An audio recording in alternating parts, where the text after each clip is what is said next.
మీరు ప్రెగ్నెంట్ అయితే just give me 1 minute, I will change your perspective. ఒక రోజు ఒక ప్రెగ్నెంట్ లేడీ శివుడి దగ్గరికి వెళ్ళి, స్వామి నాకు best version of my baby కావాలి, healthy body, calm mind, best virtues తో ఉన్న ఒక డివైన్ చైల్డ్ నాకు ఇవ్వగలుగుతారా, కెన్ యు బ్లెస్ మీ అని చెప్పి అడిగిందంట. అది విన్న శివుడు, తప్పకుండా ఇస్తాను, కాకపోతే బేబీ వచ్చే ముందు నీ లైఫ్ లో కొన్ని చేంజెస్ తీసుకురావాలి. దానికి ఆ ప్రెగ్నెంట్ లేడీ, చేంజెసా, ఎలాంటి చేంజెస్ స్వామి అని అడుగుతుంది. అప్పుడు శివుడు అంటారు, నీ పాత అలవాట్లు కొన్ని వదులుకోవాలి, కొత్త డైలీ రొటీన్ ని అలవర్చుకోవాలి, నీ కంఫర్ట్ జోన్ నుంచి కొంచెం బయటికి రావాలి అని చెప్పి శివుడు అంటారు.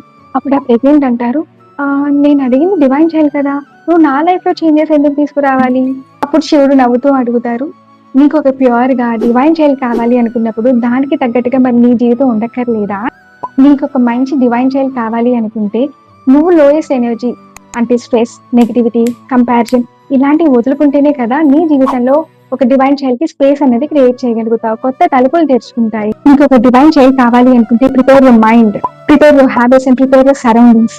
నెక్స్ట్ టైం కనుక నీకు బెస్ట్ వర్షన్ ఆఫ్ చైల్డ్ కావాలి అని వచ్చే ముందు నువ్వు ట్రాన్స్ఫార్మ్ అవ్వడానికి రెడీగా ఉండి నన్ను అడుగు అని చెప్పి శివుడు చెప్పేస్తాడు. ఈ కథలో మీరే కనుక ప్రెగ్నెంట్ లేడీ అయితే జస్ట్ క్వశ్చన్ యువర్సెల్ఫ్, నిజంగానే మీరు ఒక డివైన్ చైల్డ్ ఇవ్వడానికి యూనివర్స్ రెడీగా ఉన్నా, మీరు ప్రిపేర్ గా ఉన్నారా లేదా అన్నది ఆలోచించండి.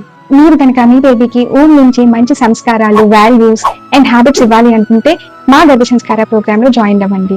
డీటెయిల్స్ కోసం మాకు DM చేయండి.